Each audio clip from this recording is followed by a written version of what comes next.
Oh, yeah. Ladies and gentlemen, the time is now for Grader'S Notes, baby. Here we are. You've seen that image, right? It's time for DC versus Marvel, Grader'S Notes style. I am hosting this edition, Comic Kid 84. And let's get the boys in the mix. First up, the Green Screen Machine Genome presents. What's up, my man? The boys of summer are here. What's going on, my brother? Good to see you and all comic fans out there. This is going to be a rip-roaring good show. It's the amalgamation of two of the juggernauts of the industry. Very exciting stuff. Yeah, I think this is going to be a fun one. I'm looking forward to hearing you guys' thoughts about it. Let's bring in our next panel member. He goes by the name of the mighty Metarog. Boy, oh man, this is a bit.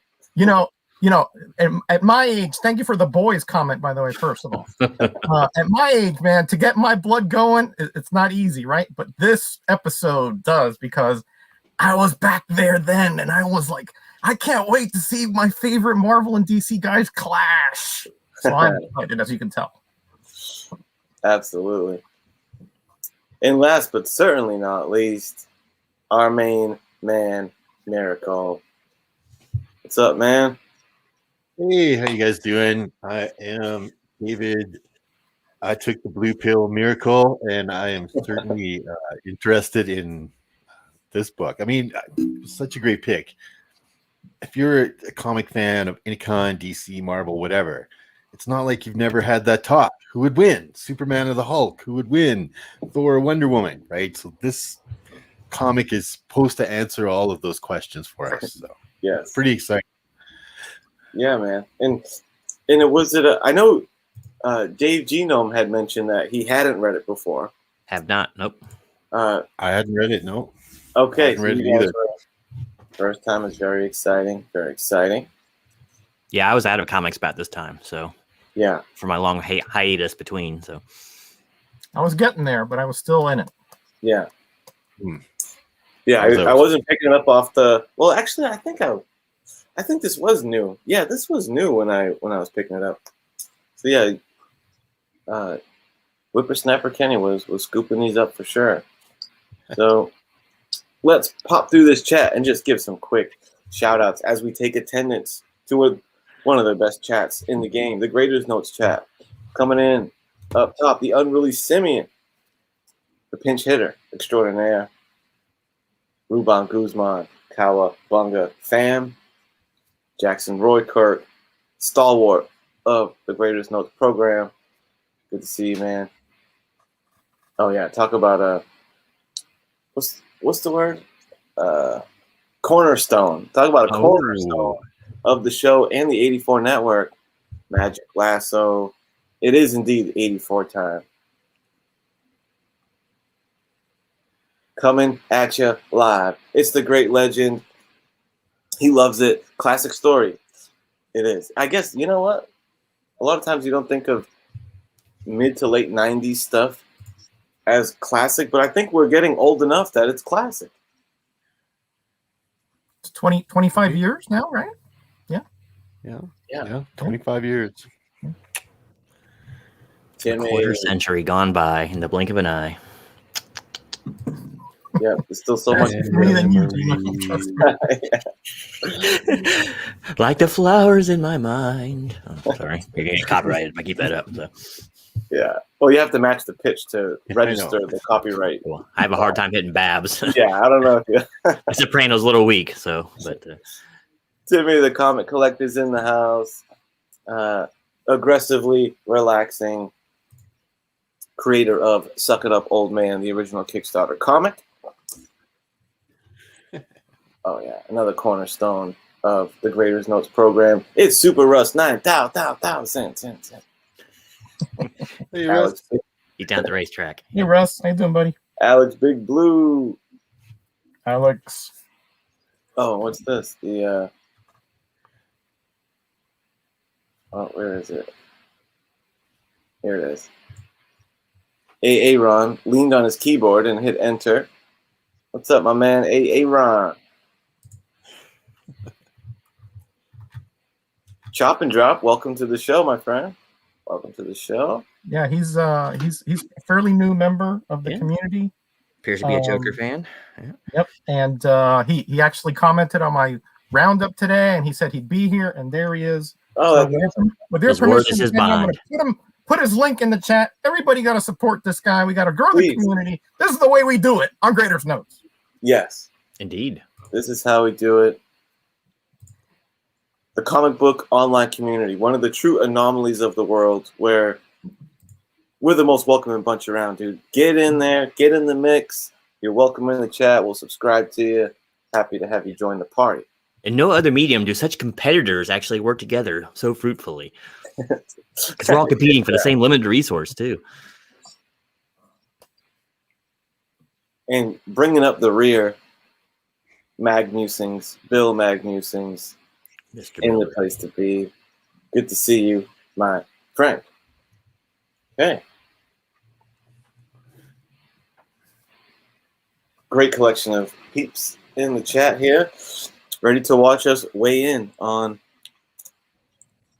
DZ versus Marvel Comics. And, you know, the lightning round explanation is we're going to grade this book in a range of grades from 1 through 5 in the overall 5 categories of cover, story, art, interior artwork, concept, and then an overall grade. And as we do, the most important 5th grader, we want you to weigh in with your votes. So there. All right, let's get off to the races, man. We always start with the cover. And Gino, I see you pulled up a digital. I did, just in case we need a visual reference. Plus, it helps. It's better than me flipping through pages. Try to hold my camera doesn't seem to focus too well up close. So, got it. Because I was going to kick it to you first. I didn't know if you wanted me to bring up that bad boy. Sure, if you want.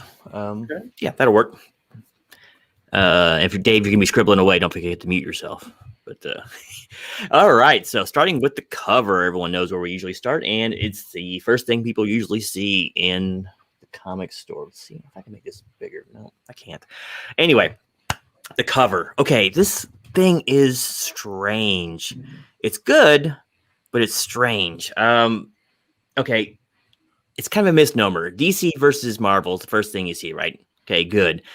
But we have like this after school special, you know, PSA, stay no to drugs kids kind of cover. Looks like they're all working together. And maybe they're huddled around this binary pillar. I don't know. It's weird. Robin's got this weird little smile over here, and it's odd. I kind of like some of it, but I don't know. Their choices, too, are a little strange, like who to put on the cover. I guess it's so they can have Soups and Hulk over here. But, like, if that's the case, then Cap and Bat should be up front, not Wolverine and Lobo. I mean, I know that was popular franchise at the one. You know, I think maybe Lobo was played out by this time. I don't know. I don't know if his run was over, but push them back. There's more important characters to put right there in the forefront. And then you got, like, Super Lad over here and freaking Jubilee. I mean, you got, I guess this is Thor back here. Is this a different costume or is that Havoc? Who is that? That's Thor. That's Thor. Okay. I told you I was out of the game by this point, so I didn't recognize the retrofit. Thor. So forgive my ignorance there. I don't blame you. That ain't the Thor I know. Yeah. And then you got a Hulk back here kind of sitting around in his underoos. It's okay. It's cool, but it's not cool. I don't know. I'm giving this a 2.5 just because it's competent and there's a lot going on here. But it just looks more like the cartoon show kind of cover. And it just, if you're going to have something called DC versus Marvel, it needs to be an epic first cover to really suck you in. And here it's just like an episode of Super Friends. And I hate Wolverine's claws. Oh my gosh, he goes through this phase again. It's like, are these his bone claws here again? And and even so, they're so ridiculously curved. If they actually went back, they just take out the bottom of his arms again. So, and they're too short. It's just weird. 2.5. I cut it right down the middle. It's not bad, like from a technical standpoint, even though some anatomy is a little bit iffy, and you'll see a lot of that continued on throughout this book. But there's some decent stuff here. You see how they kind of mirror the guys a little bit too, like Flash and I'm sorry, my arrow's on the wrong screen. Like Flash and Quicksilver here, they're kind of like the mirror images of each other. That's kind of a nice little touch. Same with Storm and Wonder Woman. So it's like through the mirror darkly, I guess is what they're trying to convey. I don't know. 2.5. It doesn't blow me away. It does the job. It's also done on really nice, medium back here. So has a higher class touch, but 2.5. It's just, I don't know. It's okay. 2.5. You know what that means? Where is he? That's what we call around these parts a serviceable. Could it be any more orange? Yes. Okay. Whoops. Okay. So says Gino. Let's turn this baby down to Mr. Metarog. Right here. How did this cover hit you, man? Yeah, I mean, it's one of those where I have like mixed feelings. I think Genome, kind of hit it pretty much right here. It's got its good aspects, and it's like, like first things, the Superman and Hulk up there. What are they, like bodybuilding poses up there? I mean, that's kind of an odd there. And yeah, why do you have Lobo and Wolverine down here? And it is, and Chop and Drop is right. It's a little too busy. I understand they want to get, hey, the characters from both universes are going to be in here. Well, DC versus Marvel pretty much illustrates that by the title. I don't think you need to oversaturate the cover like they did. I kind of like the doppelganger effect of the cover. Quicksilver, Flash, Captain Marvel, Thor. You know who is going to go to fisticuffs eventually. I like that aspect. But Jurgens, the faces he did here on Quicksilver, Thor, Submariner, they look like the same guy. I mean, I wish you put a little more variety on the faces there. And they're just kind of like standing or lurching forward. They're not really in action poses, not really a versus cover. It's a coming at you cover. So again, some good aspects to it. I like that they have all the characters, but do they really need all of them? I mean, there's more characters in this comic than are on this cover. So you kind of have to make a choice. I would have taken the really big hitters here and put them more in a confrontational or possibly confrontational. Here, there's no such aspect to it. It's all linear instead of confrontational. I do like the purple background, and the logo is okay. I like that it's kind of like smashing, and yeah, I like that power pillar down the middle. That's okay, but I really would like a more action pose and a less busy cover and a more confrontational cover. That being said, I still do think it's an effective cover as far as you getting out there the amount of characters and what it stands for. I just wished it would have been a little bit more action oriented. So I'm with Genome. I mean, I don't hate it, but it doesn't really, blow me away as well. 2.5 is what I put as well. All right, there you have it. Serviceable. He makes yet another appearance. First two speakers. We have the comic book guy twice. Yep, he's coming out hot on this edition. Let's see if Miracle shares the sentiment. Definitely, some of these things these guys just said nailed it, right? Like when you're hearing that title, DC versus Marvel. Been talking with your buddies all your life, you've been thinking about it, you could go to sleep thinking, Thor, Captain America versus Green Lantern, who would win, right? Like, and then you get this cover and it looks like a team up cover to me. You know what I mean? It doesn't look like a versus cover. They didn't have a DC Marvel crossover until this book. The last book that did it was that X-Men Teen Titans. And that had a very confrontational cover on it, right? Like it looked very much like those guys were going to throw down. But yeah, this one, I don't know. I'm not a fan of the style all that much either. I think it's a little bit lame. Do you think you could put it up for me there, Kenny? Sure.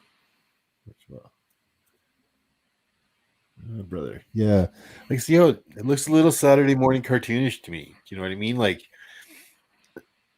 if I'm going to see this, I want to see some, like, throwdown stuff, man. I want to see some, like, punches being thrown here. It just really looks like everybody's buddy here on this one, right? So, I don't know if that's what I would be looking for.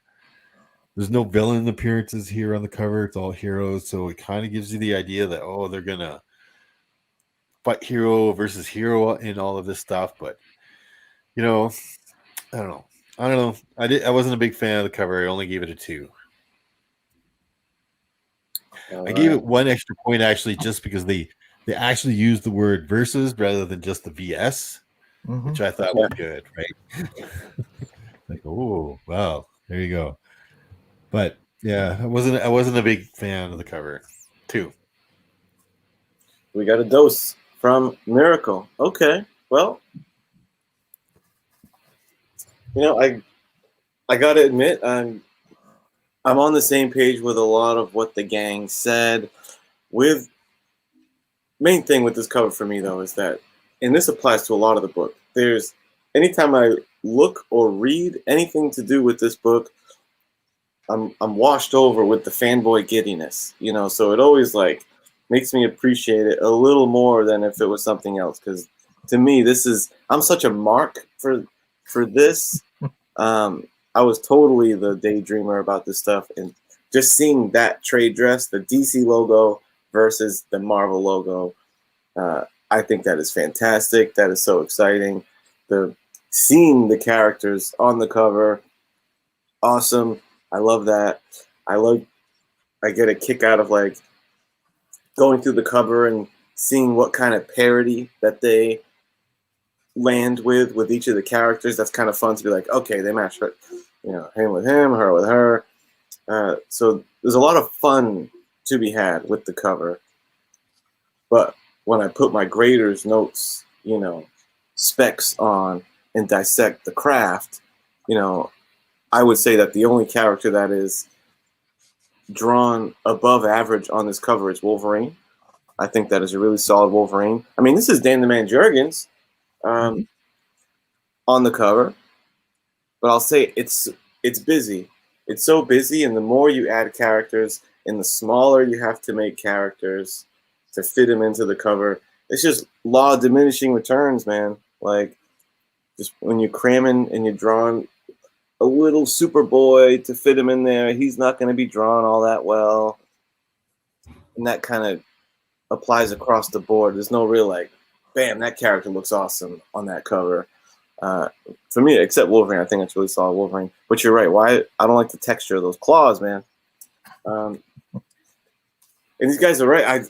I didn't even, when I was going through and kind of making my notes and thinking about this cover, I didn't think about the fact that this looks like a team up and not a versus. So kudos to the gang for pointing that out. That's so true. It looks like they're going towards an enemy.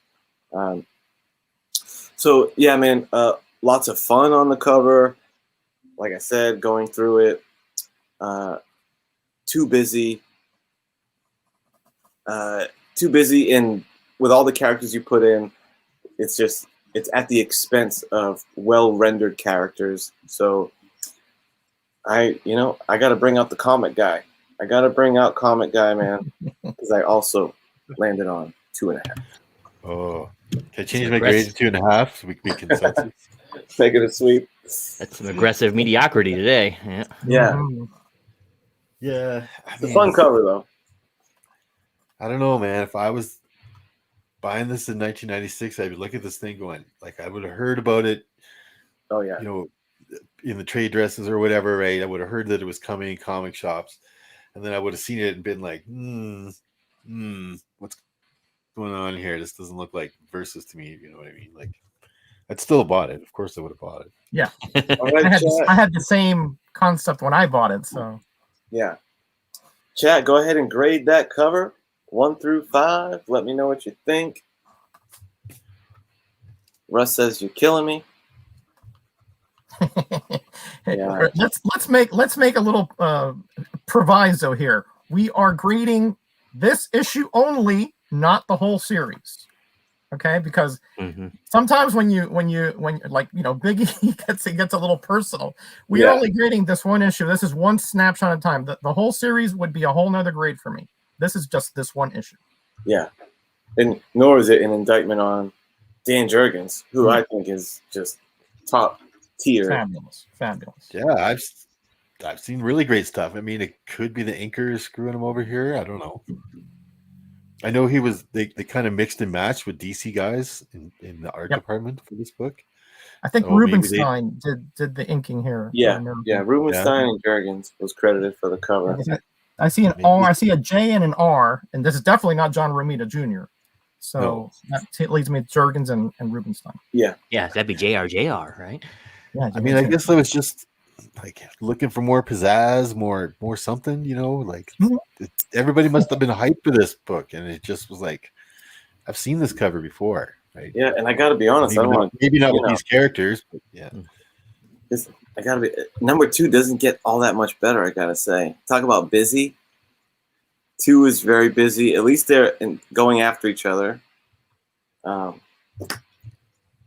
something more along this line, right? You want to see punches. Active versus. There we go. There we go.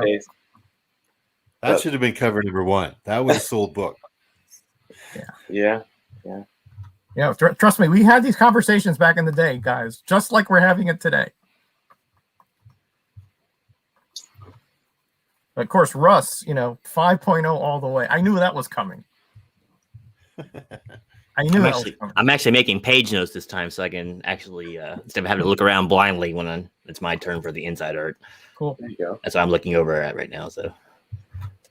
Okay, and if Metarog, if we want to do. Let's team up like the old days on the abacus duties. What do you say? All right, let's do it. Okay. By the way, I saw the first episode that we ever did the other day again with Gray Man. It was, did you? It was a lot of fun to rewatch, let me tell you. I haven't seen it since we did it, to be honest with you, I don't think. We did 2 issues, didn't we? Two issues. X-Men 1 and X-Force 1? And X-Force 1. Was it 3 hours? Was it 3 hours? Oh, yeah. It took forever. You could tell I was like nodding off. What a bold decision. Let's do 2 comics. All right, Kenny, here we go. 2, 3, 4, 2.5, 3, 2.5, 3.5, 4.5, 2.5, and 5. Okay. Looks like they generally had a stronger opinion of it than we did.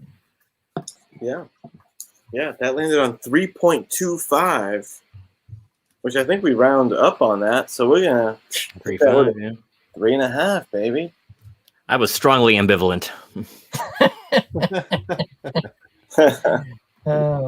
I had to take off my like Kenny, you said I had to take off my my big, how big a comic nerd I am, right? I had to take off that hat and look at it and like,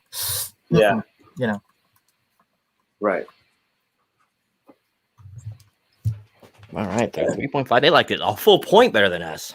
Yeah. My goodness. Yeah. Welcome to Patrick Walls in the house and Chaos in Comics. What's up, man? One of the best bad comics in history. Okay. I voted for the winners. Yes, I did. Yeah? Oh, that's awesome. I did. I didn't have internet, so I had to go to the public library to send emails to AOL. You'll load up their old CompuServe and Prodigy and go. Yeah, you went to the library, you logged in, and you waited 5 minutes, and then you sent one email. You waited another 5 minutes. It took 20 minutes before I got all the votes in. Nice. I'm sure. Yeah. This was dial-up time, guys. Trust me, it was slow. I'm curious what Dave's going to do with this. I assume he's down there drawing like a madman right now. Right. We'll get so stay tuned for the end of the show for not only the book reveal for the next Grader'S notes, but also for the we get a verse reveal piece. Okay, we're gonna take a little break from art right now, and we know what as far as concept goes, we know what they're going for, but how was the story executed? How did they handle it? panel to panel, what's the writing like in this bad boy? We're going to start with a man who bought it on New Comic Book Wednesday, circa 1996. Metarog. Oh man, I was so hoping I wouldn't go first on the story because I'm gonna get slammed. I know. All right. Well, first of all, let's put it this way. This first issue, it reads almost like a preview issue. Okay, to a great degree, and there were actually previews of this that came out as inserts, and I forgot what magazines or whatever. So this is like preview 2.0. All right, they're setting up a much grander story arc, obviously here. Let me just tell you, I'm not going to go through page by page or anything like that, but the catalyst here is this cube, for lack of a better term, or rectangle. And there's a gentleman there who we don't know who he is. He's just some guy. And he knows that this is something that's of great power and is dangerous. So he's trying to protect people from it, essentially. And what's happening is that it's letting out some kind of radiation or energy or something. And whoever gets caught in it disappears. But what really happens is they're transported. So the first thing that we see is Spider-Man transported to Gotham. And what gets me is that this is not the original Peter Parker. This is the clone Ben Reilly Spider-Man. So he doesn't recognize the Joker. He doesn't know where Gotham is. The Peter Parker had originally met him from crossovers before. And this exchange here is a little bit odd. You figure Joker and there was going to be some kind of conflagration here, and there was really just sort of a banter back and forth where Joker is sort of just toying with him a little bit. It's a little bit uncomfortably odd conversation. Let's put it that way. And then we get to again, every little sort of page is another character or teams of characters.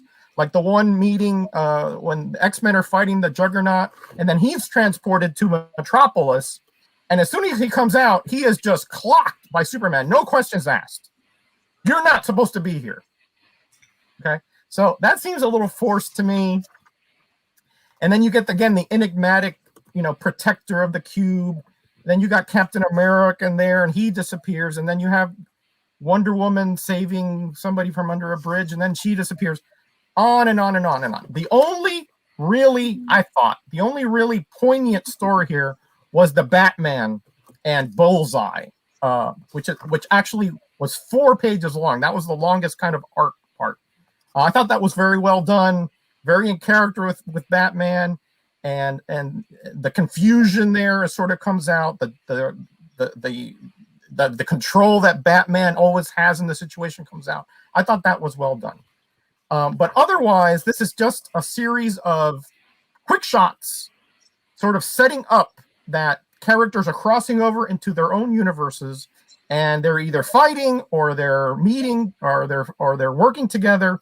But they are definitely now, about to be, in the same universe. All right, and then at the end we have Peter Parker and Clark Kent, which somehow get to meet and work together at the end. And then we have, I'm going to leave this for the guys, right? Then we have these two Jokers. We don't know who they are, blue and red, Cosmic Brothers. I know who they are later on, but that's how they leave it. They really leave it in a major league cliffhanger, but not a lot really goes on here. There's not a lot of deep story element. There's more just like cliffhanger and more setups here, and like just more like a preview issue is the way I read this. It's tough, guys. I mean, I really like the Batman story part. That was really well done. Mars did this with Peter David. I mean, I don't know if that was the right choice. I'm going to talk about that in the concept part, right? But to me, it didn't really excite me. It gave me a little bit of a tingle as to what may come up. but two. That's it. Got a 2 from Roger. Story. Okay. Roger. Unruly said it sounds great. Mr. Miracle. Yo. How did this story hit you, man? You know what? First off, I disagree with Metarog about the whole Ben Reilly Joker interaction. I thought that was perfect. I thought that was that's exactly how the Joker would handle it. Why wouldn't he kill Ben Reilly, this guy that he's having this confusion with and stuff? Because that wouldn't be funny. And so he wouldn't do it. Right? That's the kind of thing that the Joker is. He's chaotic, but he's got his own little motivations, and it's just, I could totally see that conversation happening just like it did. I like that it was Ben Reilly. I know, like, at this time, I think they had taken Peter Parker had hung up the old web slingers or web shooters and had quit being Spider-Man. There was a lot of setup, man. It was like, come on. I know you got to set stuff up in the first issue, but like it was a pretty paper thin premise to begin with, and you're spending like all of our time setting this stuff up. And there was a couple of weird things too. Like, why did Ben Reilly go and like pretend to be Peter Parker and get a job at the Daily Planet? Like, if you're suddenly transported into another dimension, into a city that you've never even heard existed before, you know what? It's time to get a job, right? Like, no, why would he do that? Just that kind of confused me quite a bit. I was like, what? You know, when he punched the Juggernaut, I could see Superman doing that because Juggernaut had just punched a big hole in the side of the Daily Planet, right? So he was swinging at Wolverine, but he disappeared and connected with the side of the building. So, of course, Superman flew down and gave him a smack in the mouth. What are you doing? Reckon this is where I work. You reckon it, right? You know what I mean? Yeah, I don't know, man. I really wanted to see a little bit more action. Like the Batman bullseye trait, like thing that happened there was good, right? But I wanted to see a few more of those in there, kind of just kicking things off, those little 4-page stories. So I think that, yeah, they spent a lot of time in that alleyway and then having people going, what's going on? Right? Like a lot of that was in this book. It was cool. They answered the question, right away, who punches harder, Batman or Daredevil? Apparently Batman does, right? That's according to Bullseye. He's been hit by both. So he would know. So there's one of those questions answered right there. Yeah, like I said, it was a pretty paper thin plot in order to get these guys into something or other where they had to be in conflict. I know when they did the X-Men Teen Titans one, it was just like, yeah, they've always existed together. They just never met before, right? Like they didn't even play up the whole DC Marvel Universe thing. So this was a little bit of a different take on how to get a whole bunch of those different characters together. They're trying to create this mystery. Yeah, we've got the red and blue pill guys at the end. So which side are you going to go on to? And I don't know. I wasn't a big fan of the story.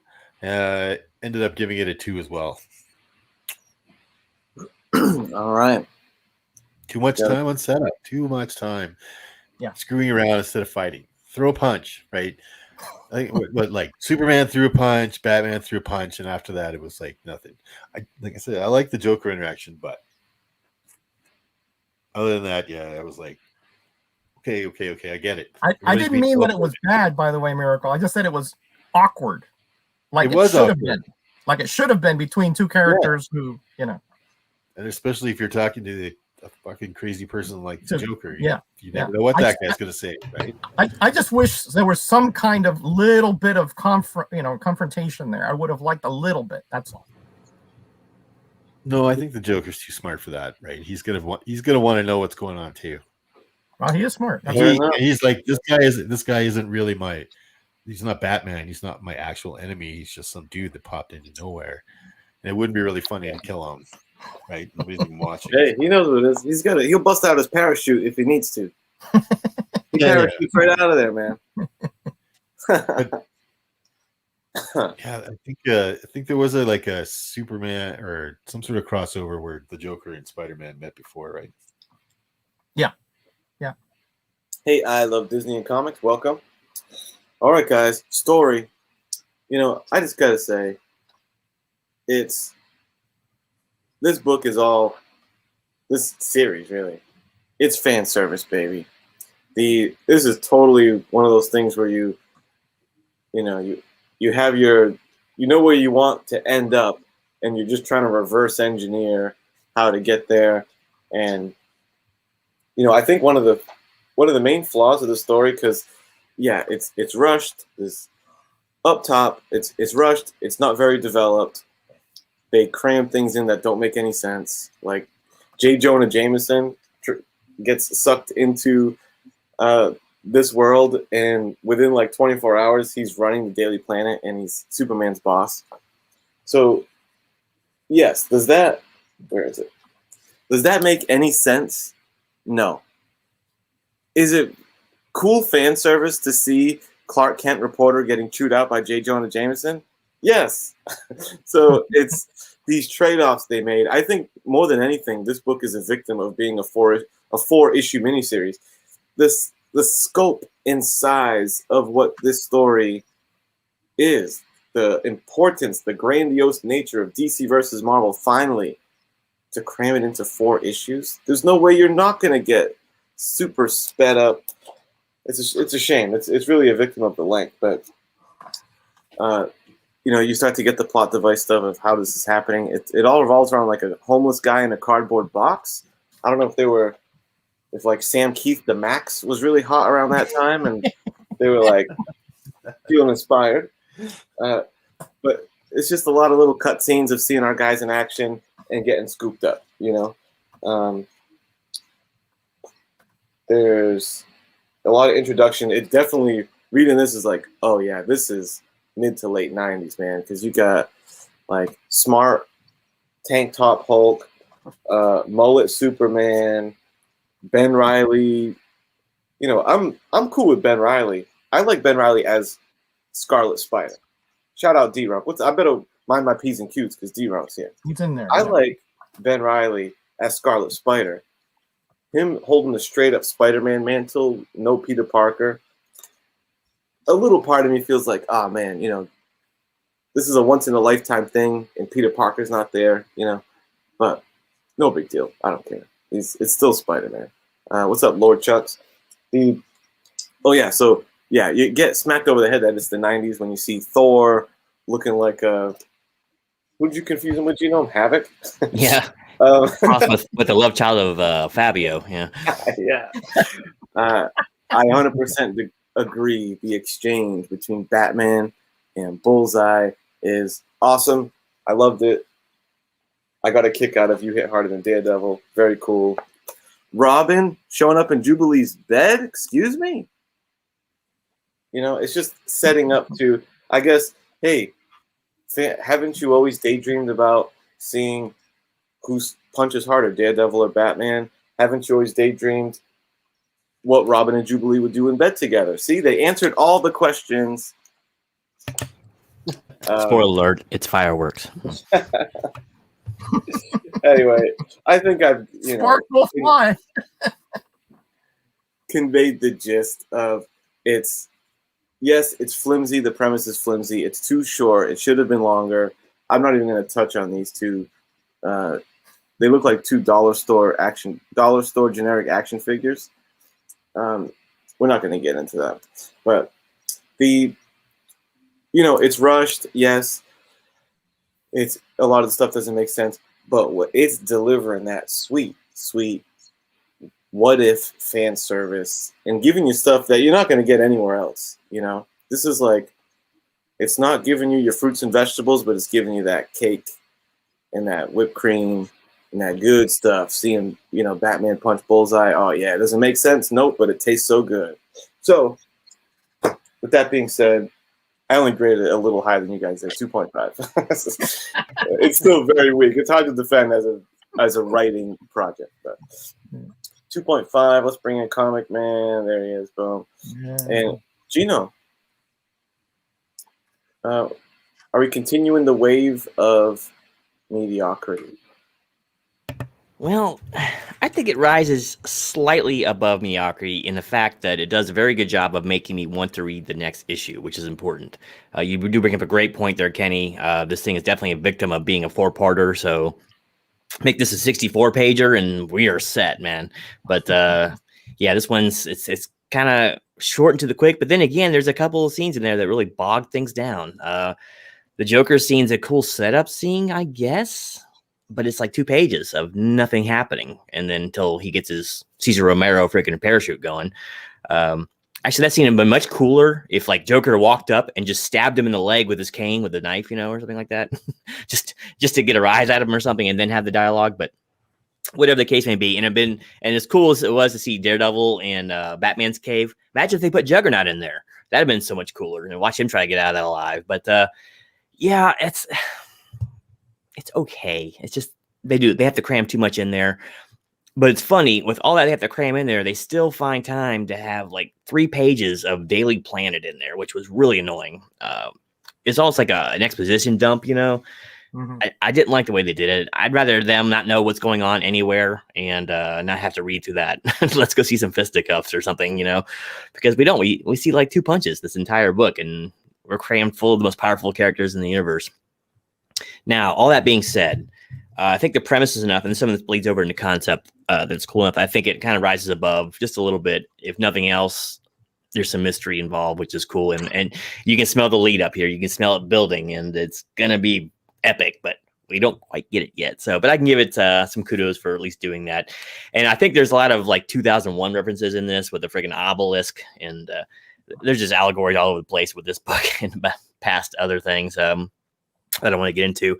I do think that maybe the writer didn't, or maybe this was on the part of the letterer by accident, like didn't really know the characters all that well. Joker was okay once again, but like things like Superman punching Juggernaut and Juggernaut acting like it hurt. That's not Juggernaut. He doesn't feel any physical pain because he just takes physical damage and that sort of thing. And lots of little things like that. So yeah, it's definitely not high art or anything, but it's cool. It's got a cool setup. And what I really liked a lot was, if I can share the screen again. Hold on, it's toward the end here. Where is it? Give me 1 second, guys. There's actually a point to this. How far is? I didn't think this book was that long. Now I overshot it. Oh my gosh, I'm killing you guys. How many pages? Okay, we're almost there. The last 2 pages, or basically the last 2 official pages, you got Spectre and the Living Tribunal, right? Basically 2 of the most powerful entities in both universes, other than the one above all and whatever the DC equivalent is.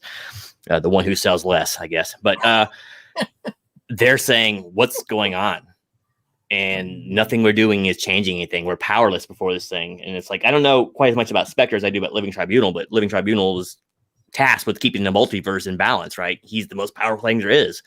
And it's like he's powerless. So it's like, what is going on here? So I keep expecting like, Stan Lee and Bob Kane or whoever to come out and saying we're the ones now that are writing the story. And I just thought it was kind of a cool way to, they showed up ramping up from more of the street level bad guys to more of the more meta-human stuff. And then finally into the cosmic echelon too. And they didn't have to bother with everyone like Ego and the Stranger and all that, the Watcher. They just went right to the top. Okay, here's the Living Tribunal and here's Spectre. It's like, they're powerless. Okay, so what is going on? So I thought that was a really cool touch. And so I didn't rate it as low as you guys. I actually gave it a 3 because there's still that inherent want for me to read the next one. And I think it accomplished that well. It's just that, I don't know, I would prefer more of the fish out of water and lashing out in anger kind of approach as they often do with these kind of things, and we just didn't get really any action in this. It was all set up. There was a really funny scene in there, though, where who the homeless guy is or what he is, we don't know yet. But he's like, the box is dangerous. So he just like wraps a bunch of tape and stuff around there. It's like, that'll hold it, I guess. That was kind of funny. And then, of course, it blows up even more powerfully. But so I gave it a 3. It's definitely not great, but yeah, it could have been a lot worse. And I did like some of the touches they threw in there. So I'll go with a 3. All right. Hit it with a 3. Now I will prompt the chat to grade this story. Yeah, there were a few funny bits in there. That's true. There were a few not bad little bits and puns, kind of thrown throughout. Yeah.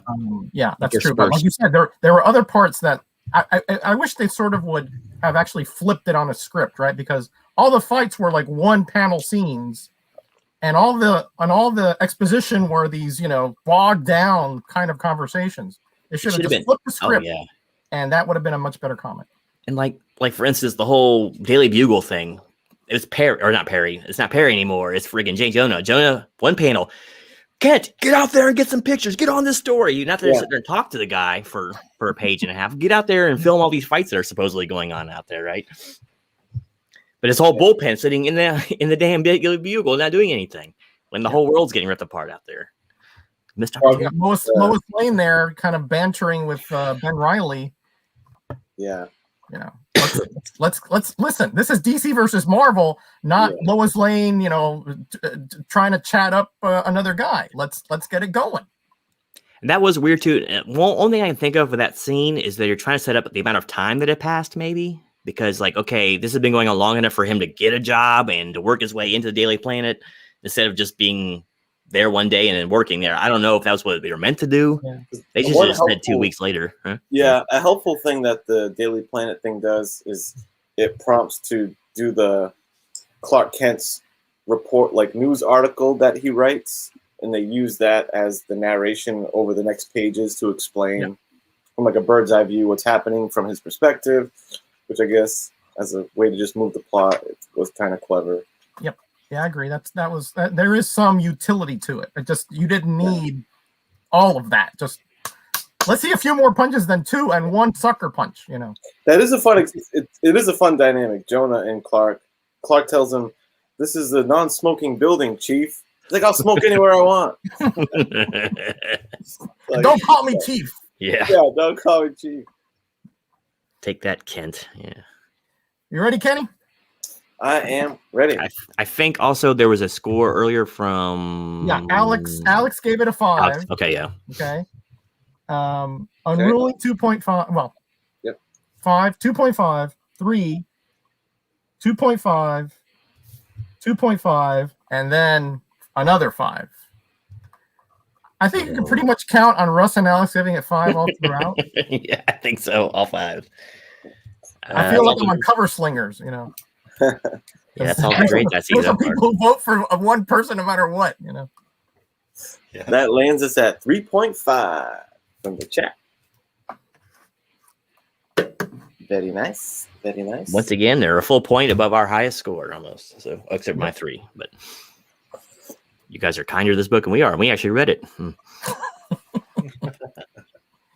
All right, we're gonna. If you don't have the book, you can read it online too. It's very available. So. All right, thanks, Ryan, for your honesty. Mm-hmm. Yeah, fair enough. Maybe just throw a grade out there just to throw a grade. Maybe this next category, even if you haven't read it, you'll be able to weigh in because we'll give you some help with that. We're going to pivot back to the art, the interior art, which was the duties were Dan Jurgens and Claudio Castellini. And, we're going to start with the resident artist on our panel, Dave Mr. Miracle, and see what his trained eye thinks of the art inside this book. Some of it was okay. I don't know. I was expecting more. Like you said, he's such a good artist. I've seen him do good. Just something's not gelling between the artists that are working on this book. Some of it's weird. Like, go to page 15. If you look at that page 15. Mm-hmm. Well, I guess we're not going to get it. Oh, sorry. Okay. Well, that's okay. It's like the scene where the Juggernaut disappears, and they're all talking about it with Professor X. That not page 15? Hold on, that's what it is in here. You can put it in like scroll mode where it's all one page that you just. It's 2 pages up, Gino. 2 pages forward. Next one. One more. Are you going forward? Oh, Going yes. I am in this universe. Anyways, so like there's some weird anatomy stuff. There we go. And There we go. Weird perspective stuff. Like I hate that Wolverine. I hate him. He's like, what's with that guy? Looks, I don't know. He looks like a stuffy that you give to your little kids or something. He's just, I don't know. I wasn't perspective wise. This is a great scene. There's tons and tons of like splash pages here, which were good because I like the splash pages. There was some odd coloring and some stuff, a little bit too much. But it's good. Like the inking was good in lots of places. I never really thought, this is over inked or under inked. Some of the, you got to go back to the 90s. They did a good job of, representing the characters as they were represented in their respective companies at the time. So there was nothing wrong with the way that the characters looked.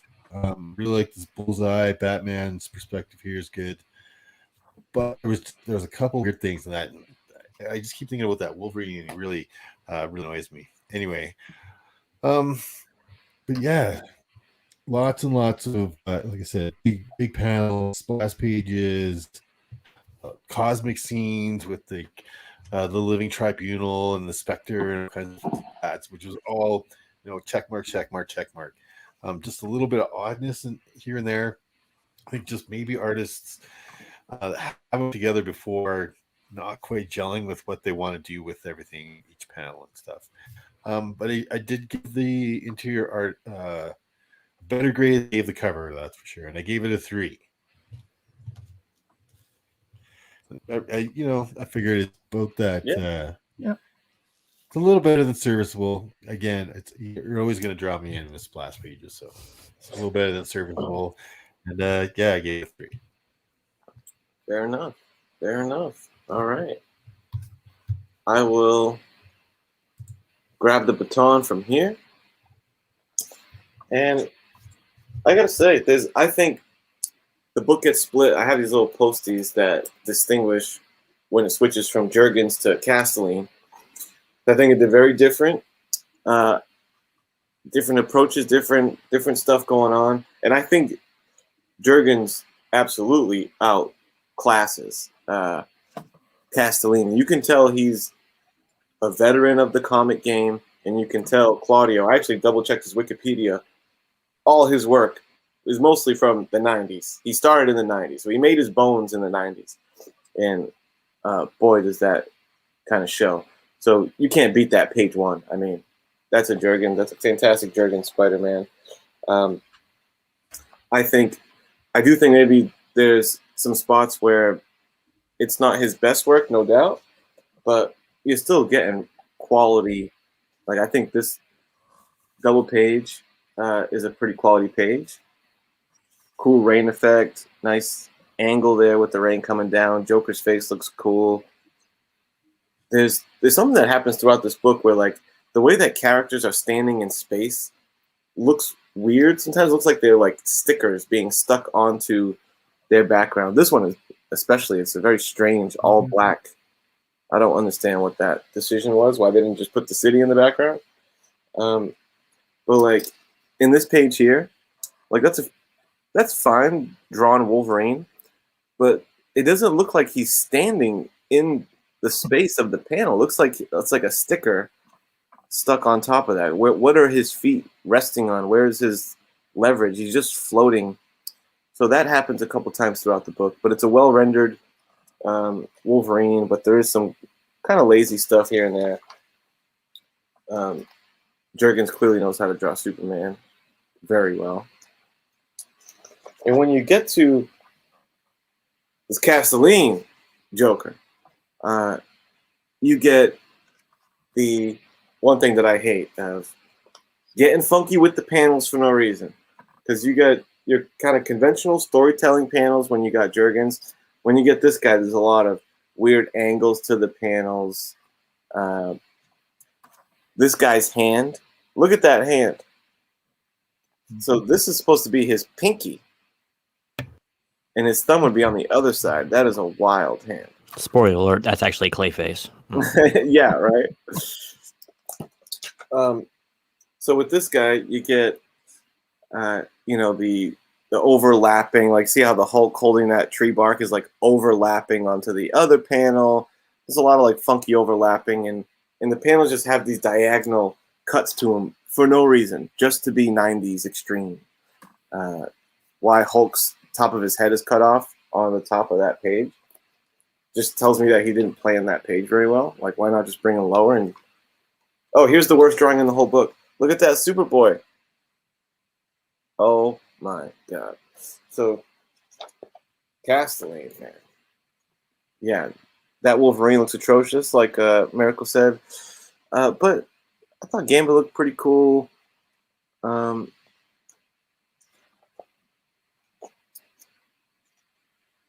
Again, and then Jurgens comes back on, and I feel like we get back on track. I mean, the Batman stuff, that page is awesome. That intro page is great. No weird panels, just bam, cool little rectangle backgrounds for each character. The Batman stuff, I think, is drawn great. I don't understand why this one page has this brown tone over it, and the other stuff doesn't. It's kind of, I'm like, is this a flashback? I'm like, I don't understand. Usually when they do like a monochromatic color filter over stuff, it almost look like they were trying to do like a time jump or something. But solid faces. Again, no funky panels. Look at that. It looks like a clean, a veteran comic book artist. And then before you know it, you get pages like this. Where there's no uniformity. Your eyes don't know which way to travel across the page. But hey, you're still getting badass, matchups, Venom and Batman, the whole, it's not bad.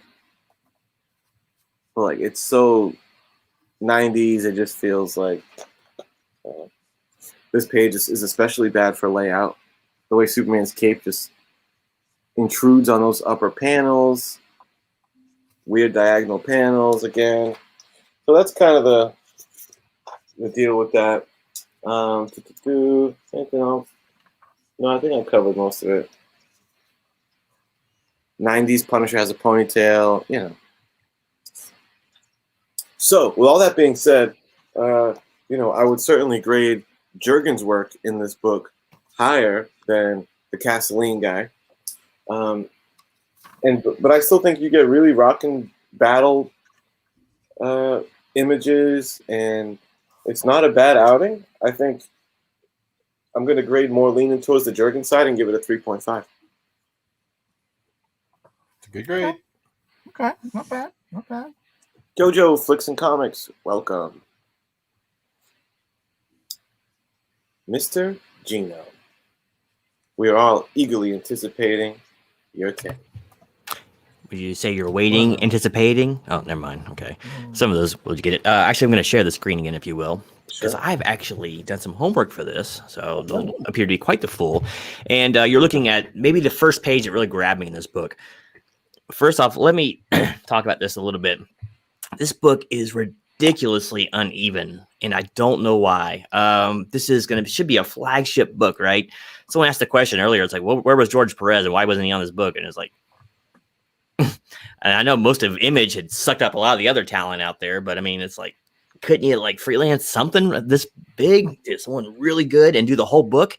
It's so weird that they chose to split it up, and it wasn't even half and half on the book. It's like, okay, here's the first 8 pages here, and then 8 more pages with the other. It's like they just tip turns, handing it on and off, and maybe that was part of the whole idea of, one of these is like a Marvel style and the other one's a DC style or whatever, with the whole duality thing. I don't know. It's very distracting. But even on like panels when just one artist worked on it, the proportions enough and the way things were drawn are just, they change every page. There's like no uniformity here. But all that being said, I do want to say that the actual hero of all of this is Gregory Wright, the colorist. I think the colorist did a great job all throughout this book, and it was inked by Rubenstein and Neary. Great job. So those guys were all knocking it out of the park. I think it was the main pencils here that I dropped the ball, but it is a little bit bright and colorful, but that was 90s again. So, and you'll see some more 90s stuff in there. But all right, all that being said, this is one of the first pages that really grabs you. It's a great opening scene of the Joker. It's got Spidey in a strange but helpless position, so it looks pretty good, right? So that's a good looking one. But then you'll go right to page 9, which I think is when the other artist took over, maybe the page before, and then you got this. I mean, this is Saturday morning cartoon level stuff here, and that's the good parts of this page. You get down here, look at this. That's pathetic, dude. That is like in the back of a He-Man freaking box or something. That's just awful. This whole bottom panel, he looks like Gumby or something there. It just looks terrible. Awful, awful, awful. So you go for an awful one, then you go to page 11 here, and you're back to awesome again. I mean, very cool shots here. I love this shot with the energy just pouring through his fingers like he's trying to hold it back. It's a great shot, I think. Okay, and then you go right back into... Oh, next page is good too. I have written down. Let's see here. Awesome Cap. That's a great Cap pose right there. Him taking the bullets. That's like quintessential Cap. And not, they're shooting green bullets, whatever. I don't care. But it's even got the Statue of Liberty in the background back there. And the shells are flying around. Very cool stuff, man. I like that a lot. But then you go over to page 14, 2 pages later. And you got like this totally awesome Hulk kind of thing going on. It's like, and then you got like the spindly legged. Oh, look at his face, man. What is this guy? What was the guy's name? Joey, whatever, from Friends, right? Isn't that his face right there with the big jaw and all? Oh, gosh, man. It's awful. And then the next page was kind of funny. And once again, I think there was some blending of characters here. Did this guy ever work on X Factor? Because this looks like Guido or Strong Guy right here, this Superboy or whatever he is. Looks just like him. Oh, women got huge racks like all throughout this book, too. Like every one of them has been to the Dolly Parton School of Silicone. But, man, it's just so weird. Let's see, another bat. And a couple pages later, page 17. I'm almost done my diatribe, don't worry. This page is like great and awful at the same time. How do you do that? How can Beast look so good in a shot? And then this panel too looks great. Psylocke looks amazing right there. Gambit looks pretty good. And then you got Wolverine looking like Wolfsbane, right? That's what he looks like. He looks awful. Why does he look like that? I don't get it. And then you got Storm here. That's so 90s right there with the whole physique of her right there. The huge shoulder pads. It's all of a sudden, there's just no rhyme or reason to this book. But, and then let's see where we got page 22. A couple of pages later, we got some more awesomeness of this just little bit of detail here when it's showing how much peril that Robin's in. He's actually slicing into his mask right there with his knife. Great little touch. There's probably more awesomeness than bad in this book, but it's not great. Yeah, this whole sepia tone thing does look like it's like from the past, but it's a really cool shot. I got to admit, it looks amazing. Every bit of this page looks good. And then finally, I absolutely love the Living Tribunal panel, which we saw earlier. What is that, page 27? Oh, the Green Goblin looks amazing here too. And it's actually 33. And this will be my last page. That looks epic. That's the Living Tribunal floating around in his multiversal freaking chair of judgment, man. That's just awesome looking. And Spectre looked pretty good. And it's cool that they actually got the full page. Like, it befits their station. They didn't just get like a partial page or whatever. They got the whole thing. So, yeah, it's like, I don't know, man. It's so hot and cold in this book.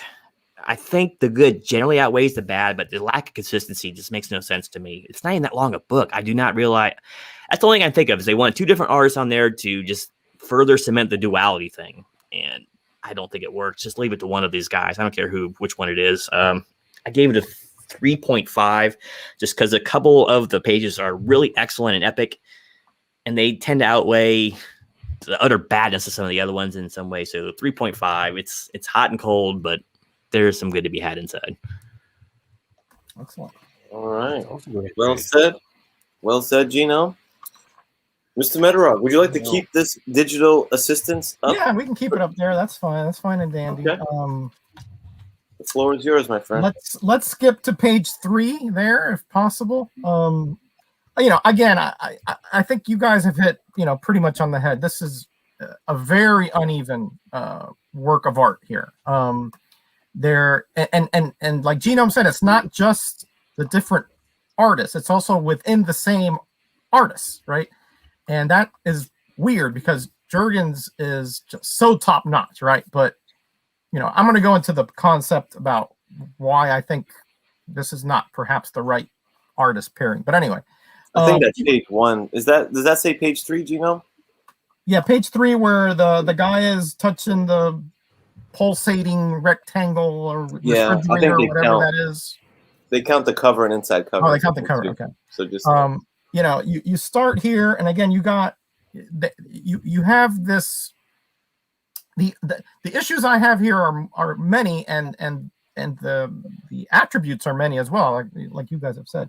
But you see this gentleman. Actually, it's the next page coming on. You see this here, right? And you see that there is a much bigger page, and then within the page, you actually have some panels with outlines, which it goes back and forth. Some of them have outlines, some of them don't, right? So, but it looks like he painted or drew this page and then stuck this on top of it, right? So it's a little bit of a weird dynamic because later on, all the margins are cut out, right? But we see this guy touching this, and his face looks a little like gnarled. I understand the lighting effect, but it just doesn't look quite right, right? But the Spider-Man on the splash page is obviously he took time there to render that, and just a beautiful Spidey there, even though that costume was not one of my favorites. And then we get to the Joker parts, and let me tell you, this Jurgens Joker face, the first one with the nice angular and the locks, the green locks, and the little beady green eyes, and that maniacal smirk that he has, and the dark intentions there. I mean, I think that is fabulous right there. I mean, people really talk about that Jock cover. I think it's disgusting. This is art here, guys. This is beautiful art. It really brings out just how that kind of a chaotic evil that Joker has there, but he doesn't really go through with it, which is the part that I thought could have been a little better. And then like two up, like Genome said, that is Fox Kids stuff there with the Juggernaut and Wolverine, and that again. Now we have on the bottom a couple up. Right. Now at the bottom we have the rendered page, and then you stuck 3 panels on the bottom of it, obscuring the bottom part and trying to get off with the next kind of row there. But it is so that even the Wolverine looks like just unfinished, almost like, hey, were you in a hurry? I got to get out of here. Let me stuck this on top of here so the story actually works. It has that feeling about it. And of course, you got Jurgens doing the Superman, big, large, and in charge. I like that part. That was the Jurgens part. Generally speaking, it was well done compared to the Castellini parts. But I'm gonna go real quick.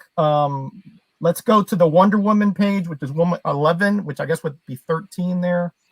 And this is an odd, really layout to me. The angle, it's not quite straight on. It's not quite from under. It's kind of like a 15-degree angle up. And then you see the guy's hand reaching up. I mean, it looks like he's trying to get a little too familiar with Wonder Woman there. It's just an odd angle. The way that her leg is posed there, it's like she's split. Shouldn't she be like more trying to stay straight up? It's just a weird angle. And that gnarled hand just bothered the heck out of me, Genome, like it did you. I mean, that was just ridiculous. Let's keep going. I'm not gonna rehash a lot because I think you guys hit it up pretty much on the head. Let's go to 19, which is the Batman scene with Bullseye. And again, here there's no outline on the art here, and I think this was more effective on this panel here because again, there's not a lot going on where he puts the bottom 3 panels on the layout.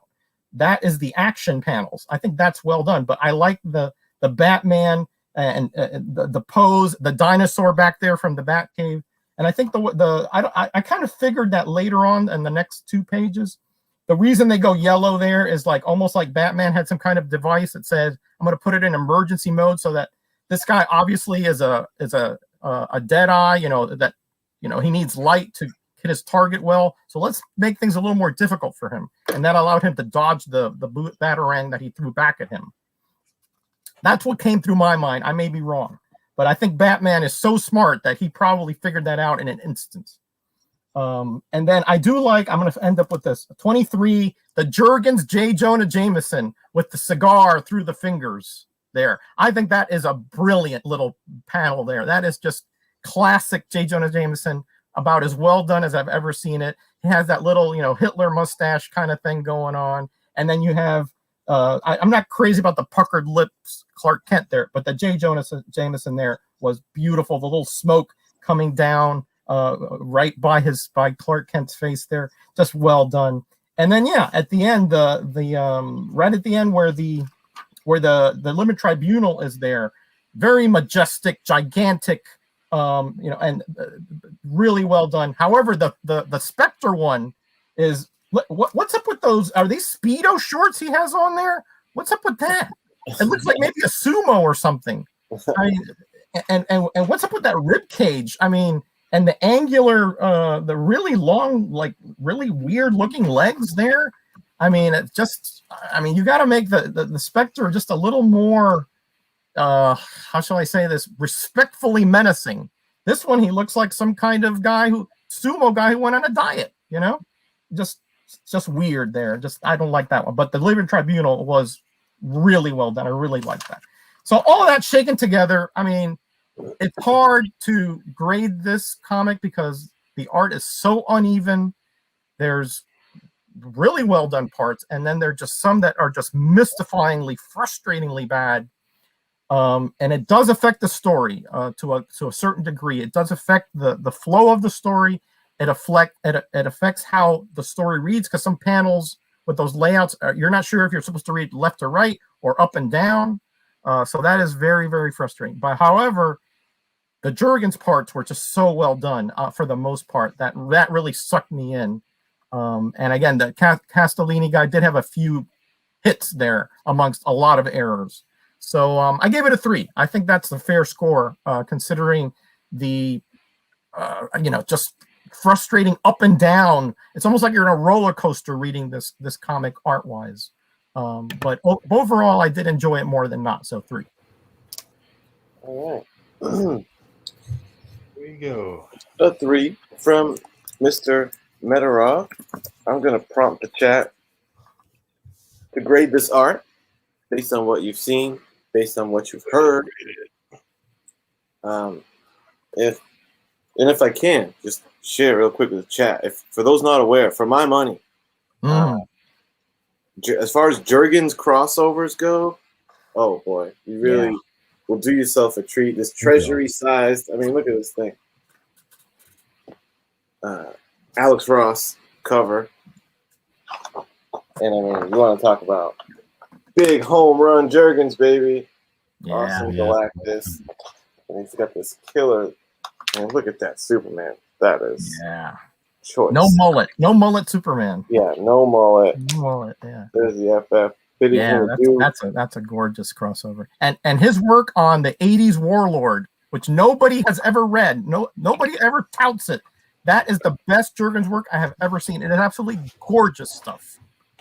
I got a Warlord book over there. I should go grab it. I don't know where it is, but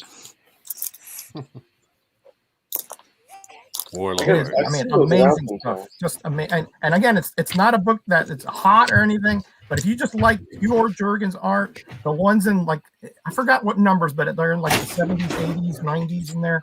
Just gorgeous. I mean, just mind-blowingly gorgeous stuff.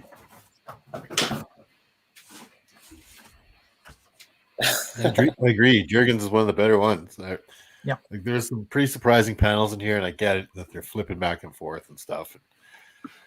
Some of it was fantastic. Like that Living Tribunal splash page was awesome, but some of it was awful. I was like, what's going on here? This is weird. Yeah. So that's got to throw the read off.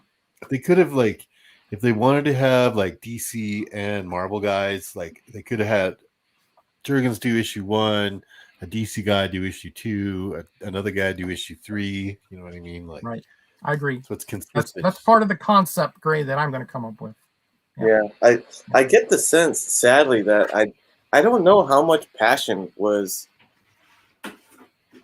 felt by the creators on this. I don't know what the vibe was, you know, in the creative department with the two companies working together, but I don't know if this was a real passion project. No, they kind of phoned it in a little bit, maybe. You would think these guys would be wanting to like peacock and strut their stuff, like, oh, those DC guys want to see what we got, and vice versa. Like, but I don't know if maybe they're all just hired guns and they don't feel that to their company. I don't know. Yeah, maybe. All right, you ready, Kenny? Yeah. Well, actually, no. Hold on. Okay. Yeah, we got some good comments here. Spectre has a loincloth. Spectre the Barbarian. Yeah, cool. All right, I'm ready. All right. We got a 2, 2.5, 2, 3, 5, 4, 3.5. And that's it.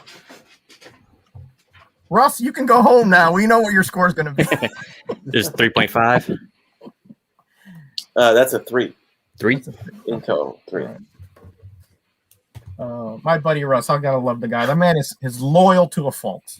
I was trying to find out Warlord copy, but I couldn't find it. I don't know where it's at. Oh, okay. I have one. You have one, okay. Well, my Grell ones are good too. Trust me, very good. But I'm just saying, Jurgen stuff. It's not something that you hear about. But I was looking at it, man. It is so good. I mean, just had those big feathered helmets and all that. Yeah. Yes, exactly. And the fur and the big landscapes and cityscapes. I mean, they're just gorgeous stuff. Let's see. It's concept time. Very conceptual book. I guess I'm up at bat first here. I'm sure there's lots to be said about the concept, and you know, I'll weigh in with you don't get a much more fun and exciting concept than this. You know, DC versus Marvel. You know, I don't think we'll ever see this again. You know, it really was. You had your crossovers here and there. You know, stuff like that, stuff like the Superman, Spider-Man stuff. But those were mostly two guys, like them teaming. Most of them were team-ups. There would be a little misunderstanding fight in there somewhere, but they were team-up stories primarily. This, one thing you can say about this book, especially as you read the issues beyond this is DC characters versus Marvel characters. It's they're fighting each other. You're getting direct battles. It's, you know, that whole gimmick with these two gods and stuff. It's pitting one universe against the other, basically. So it ain't messing around. It's right to the point of this guy versus this guy versus that guy. So that was pretty exciting. You know, here's some of the promotional stuff. Here's like the preview. You know, this is what would come out before the book. Who will win? You decide with the ballot inside. So, you know, you fill out your little ballot. You know, they let you pick there were 5 main battles that they let you pick.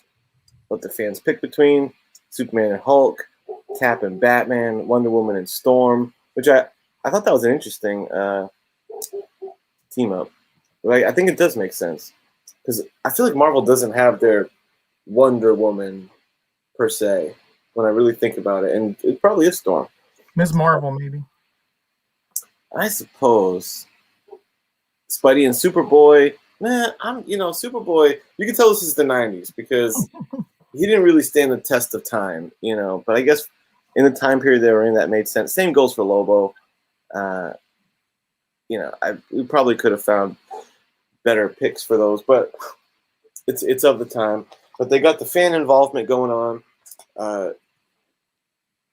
You know, you'll probably never see this again because I don't know if the comic book industry will ever quite be in this same place again, where, you know, they don't have the movies to fall back on. You know, they got to make their mustard with the comics, and it got to the point where these guys are willing to play nice and put out a joint venture. And my understanding is this dropped in. Well, no, when it hit it was a 5-week month, and the 5th week of the month, because it was supposed I think they were hyping this up as Loser goes out of business or something. I mean, it was all gimmick, but the 5th week of the month, Marvel and DC didn't put out any books, and only Amalgam books got put out that week. And that's amazing. That's like, to have the two big guns in a coordinated effort is crazy. So it's peak fan service. It's not only is it the fan service of what if they all battled each other, what if you made mashup characters of the two? I mean, they just went to the hill. I think it's amazing. It was all a young 84 could wish for, to see this. So, I mean, I give it a 5. It's the funnest. I wish they would do it again. I just love everything about the two companies teaming up. So 5 from me all day. Let's see. This Genome. I guess you liked it. How does this? So you haven't read any of the Amalgam I stuff? found it, by the way. You found it, yeah. I found it. Ooh. I'm not sure if Jurgens did the cover on this one, but yeah, it was a pretty fun series. But okay, concept 5. Next. Right. No, but seriously, there's nothing else you need to say about this. I mean, we've all heard of team mashups before. We've heard of, good versus evil or good versus good and unexpected mashups. This is just the mashups of the two industry leaders with the biggest, most well-known properties basically on the face of the planet as far as fictional characters go, getting together and working in a tandem on a book. It's brilliant. I should have been done 30 years ago, but I think actually, if memory serves, the comics were really on a downswing at this point, so they needed some good fireworks to really reinvigorate people. And what better way to do it than this? Like I said, I wasn't in comics anymore at this time. I kind of got around 93 or 4 or so. So I didn't even know about this issue for the longest time, but yeah, it's just a great idea, man. And you can write any paper thin story you want with how it's starting, obviously, but whatever stupid protagonist you want is still going to sell a lot of copies. It's still going to be interesting. People are still going to geek out over it. And how can you go wrong with not merging teams, but merging companies and merging entire universes and worlds? It's just 5. I mean, you're not going to be able to beat a concept like that. The only thing better could have been having Stan Lee coming in golden armor, versus some of the DC hobnobs at the time, and squaring it off in an epic battle. It's just a 5. So, I mean, there's not too much more to say about it. Just a brilliant idea. And and probably we'll never see it again because now it's a stretch for a comic to sell 10,000 copies. So they won't bother merging. I guess if they merge, they can sell 25 or 20,000 copies. But yeah, whatever the case may be. Yeah, great book. Well said. Well said. Roger, take us back, man. I did pick this up either not right when it came out or shortly after, because I was around 12 when this came out. So I wasn't an astute comic book fan. I just knew that I was psyched about it. Bring us back, Roger, to how it felt when this stuff came out, man. What'd you think? Were you happy with it?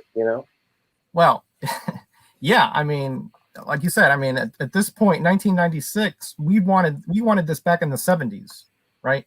When they actually, and I did a couple of videos on the unauthorized crossovers between JLA and the Avengers, and a few writers kind of got creative there and actually used each other's characters with pseudonyms and etc. So this was something that the creators themselves wanted, but because of, especially at the beginning, they were, I'm not going to get into all that, but DC held the essentially back Marvel because they only let them publish 8 titles a month or something like that. So there was a lot of bad blood in there, et cetera, et cetera. But, as time went on, and like Genome said, at this point, comics were a bit down. Everybody was speculating on the death of Superman. So, that bubble burst. And Marvel, again, apologies to 90s Marvel fans, but at this point, Marvel comics were just not good. They just were not. I mean, they were the image kind of guys. Everything was, bigger and badder, and everything was cover gimmicks. And, that the story were really just paper thin. This comic is not really an aberration of 90s. It is actually, quintessential, if you want to know the truth. From my opinion, of course. But again, we're talking about finally getting, Superman, Hulk. We're talking about Batman, Captain America. Of course, nerd goggles wide open here. This is something which was going to be big. Even if they just pasted stickers on there, we were going to buy it. Okay, no doubt about it. I've changed the concept grade a few times on this as I, kept trying to meander through this one issue versus the concept of the whole series and the amalgam. If it was the amalgam, 5 times 1,000 would be the concept grade for me. But as I really mold things over, there are, chinks in the armor here that really shouldn't be.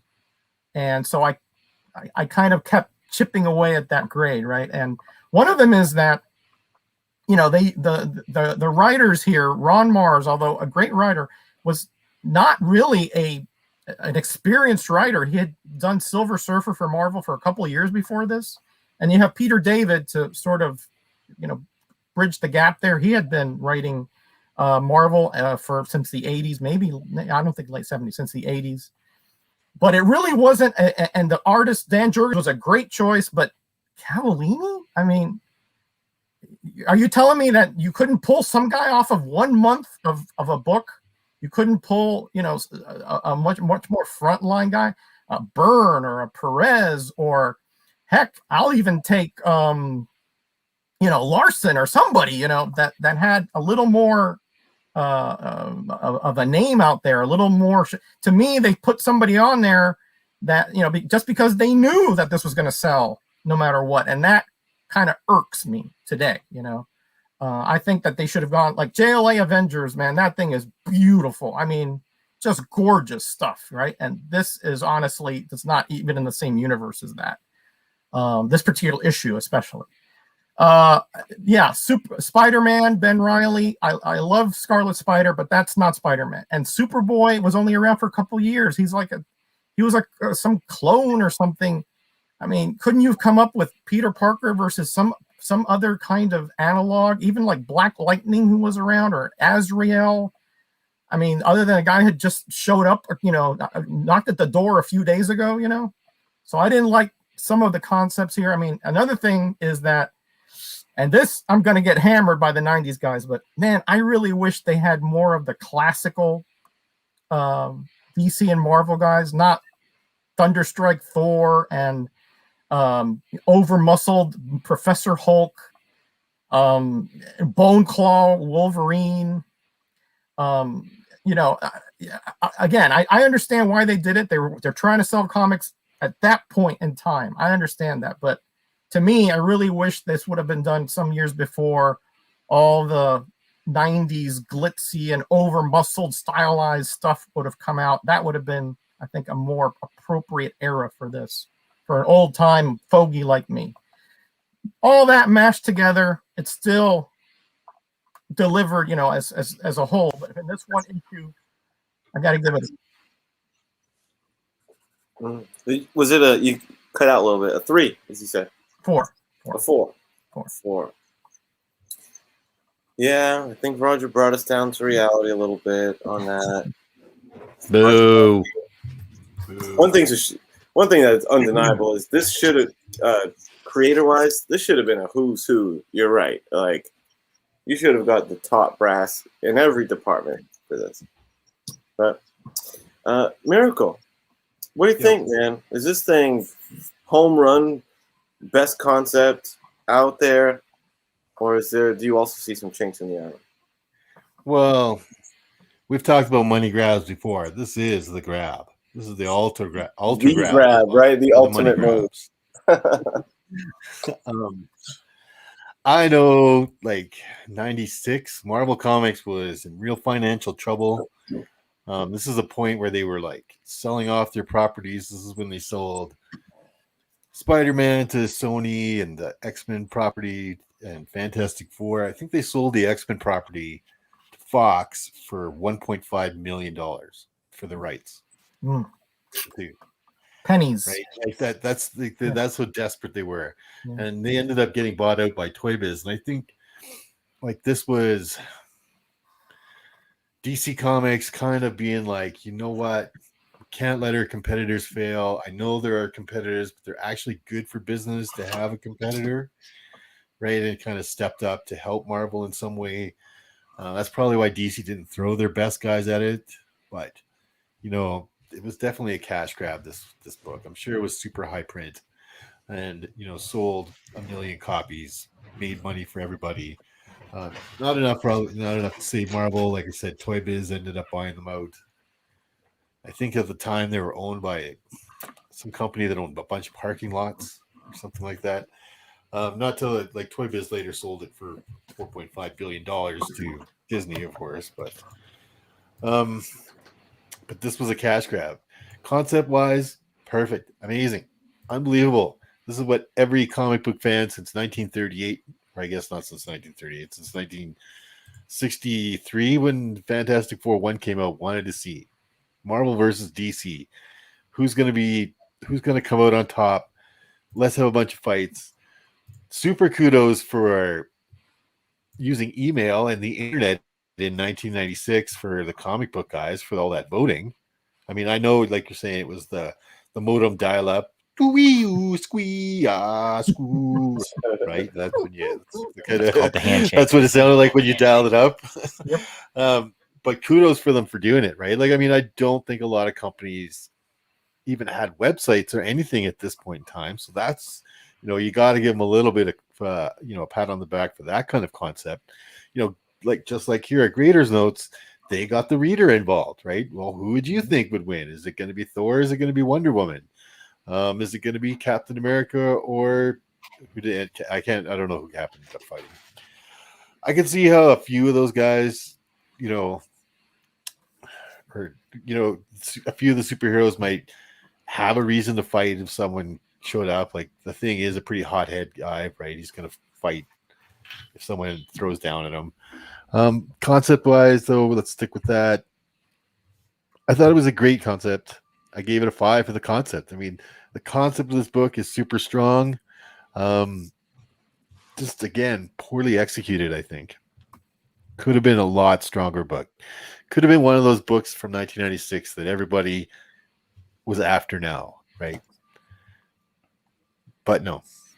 So, but the concept is great. I loved it. 5. A Cinco from the concept. Cinco. Yeah.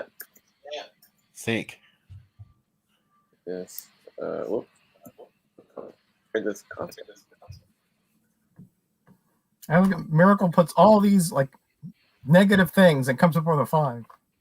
Yeah. I know, right? Yeah. I mean, Cash come on. grab. I know what it's like. I don't mind it being a cash grab. Like I said, that they were in trouble at the time and stuff like that. That's But true. That's true. like the concept of actually putting out DC versus Marvel comic book is smart. It's fantastic. Oh yeah, I It's agree. what we with always that. dreamed of, right? We thought we'd never ever have, but then in '96, there it is. Yeah. And then I've they never did it read a few more JLA. times. I never read JLA Avengers. Oh, I need to do that. Huh? man. And I love me a crossover, so I've been slacking on that. They weren't Ah. fighting, were they? You think they weren't fighting? That's going to be a blowout, man. You got to read Unless they that, nerf man. the JLA, Avengers are in trouble. I mean that that when I was out of comics at that point, but I came back in just for that. All right, I mean, because let's that had get been Hulk going on back on since the there. 80s. Perez had drawn up already pages back in the 80s, and they didn't play nice back then. But finally they did it, and oh man, that delivered. I mean, that was just amazing. I gotta check that out.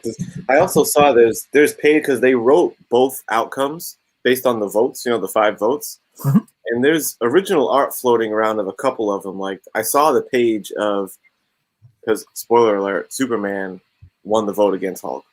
But there's an original art page of the panels of Hulk beating Superman. Cool. That'd be what a collector's item that would be. If Yeah, you you're right. snag the original art from the alternative victories, that'd be really cool. You're right. That would be something. Yeah. Yeah. I'm surprised they didn't publish that in something. Like what if Elseworlds DC versus Marvel. Yeah. We got a 5 from the chat. I think that's safe to say. Yeah, I see a lot of 5s. A wall of 5s there. Yeah. Oh wow, really? 5 all the way down. Said he was shopping around for that Batman Bullseye. That must have been cool. He almost bought the Batman Bullseye original art. Yeah. No.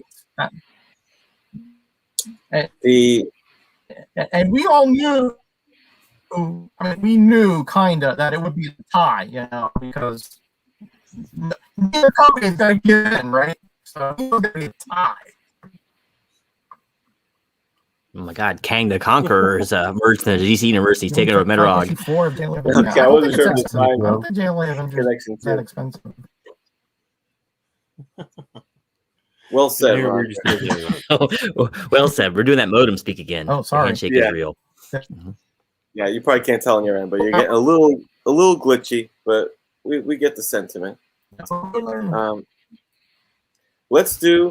gonna stay just like this. Sorry. And just lightning round ourselves through the overall. Overall, man, the cover was I put cover and story as serviceable, 2.5. A little bit of a missed opportunity. The artwork, Jurgens did his job, I think. I can't even critique too much of what he did. It was the Castelline guy that dragged it down. It really was. And even some of that panel trickery that he was doing, I feel like that was just the 90s rubbing off on him a little bit. But otherwise, he was pretty bulletproof, I thought. And the concept, of course, is a home run. So it's a fun book. You gotta, the concept almost makes up for a lot of the blemishes because it's just a fun read. It's just you want to read it, So with all that being said, I'm gonna give it a 4, man. I'm gonna take Greg along a little bit of a curve. 3.5 on the art and 5 on the concept is gonna make me round this baby up to a 4. It's a fun, awesome book. Like Miracle says, would I recommend it to a friend? Hell yeah, it's a 4. What's your overall? Great. All right, so this book cover, I gave it a 2.5. It's just okay. It does not convey what's going on in the book that well, though. I don't think. It looks like more of a buddy team up. It's competent, but nothing amazing. Let's see what we get. We did next story. I gave it a 3. I liked it a little bit better than average because it hooked you pretty well. It was pretty thin, paper thin, and a little bit odd in places, but it made you want to read the next one. So that's kind of one of the most important things, especially in a mini series like this. So gave it a 3, not great, but all right. Interior art, very hit or miss. When your colorist or your inker is, I think, your best thing about the insides, I think there might be a little bit of an issue. They should just give it to one artist, give him all the time he needed, and been done with it. Or at least get a premiere guy to work off Jurgens but I'm not going to excuse all of Jurgens stuff in here. It's just very hit or miss, 3.5. Awesomeness sprinkled with some real garbage. Concept is 5. There's no question about that. It's almost a default score for something like this. Big money grab. Imagine how many this would have sold back in 1991. Oh my gosh. But the Mind Quails. Overall, I let math aside. It said 3.5. I'd say that's pretty fair for this book. I would definitely recommend it for especially for the more of the casual comic reader. This is kind of a real fun ride for a casual reader. Even a kid could really get behind this book, I think, pretty easily. 3.5, just good book and fun read. And I was glad to actually read it. Very nice. Yeah. Mr. Metarog, your overall score. Okay. Very difficult to grade this comic as an overall because the grades are just so uneven, just like the comic is in a sense, I suppose. But the cover, I agree. It gets the job done. It's there. It could have been much better, but it does have all the characters on there, and they're not that poorly done. But when you see DC versus Marvel, you want some kind of confrontation. It just looks like they're, linearly going towards you, and maybe you're the enemy. I don't know, but still good enough. 2.5. Story, well, paper thin is giving it too much thickness. This thing is a will-o'-the-wisp of a story. But again, that's why my concept grade was lower, because I think they kind of just said, hey, we can put anything out there. We can throw some, Shakespearean quotes out there. This is going to sell no matter what we put out there. Doesn't matter. But the Batman sub story was really well done. Again, that Joker interaction was, uncomfortably done, but I think it was still interesting. And the rest was really just, like you said, you had a conclusion, and you're sort of force fitting the rest of it to get to that conclusion. Again, this is the first issue only, so there's always that little kind of, preview, kind of trying to get figured out what's going on here. So you rarely are the first issues like this from a mini is going to be much better, but I gave it a 2. Art, I thought it was pretty good overall, but the very uneven, that, like you said, Kenny, that Castellini stuff, some of it is rough, I mean, it's just distractingly rough, especially when you juxtapose that with the good Jurgens parts. But even he dropped the ball here and there, but still definitely much better than most. 3. Concept, again, I mean, I wanted to give it a 5, but man, it has so many faults conceptually, to my mind, that didn't have to be there with this minimal effort. I'm not going to give him a pass for that. Obviously, anytime you get the two big guys together, that's going to sell. I mean, no doubt about it. But, the fact that they crunched into a 4-issue miniseries, I think this needed a little more room to breathe, needed much more experienced creators and a much more coherent kind of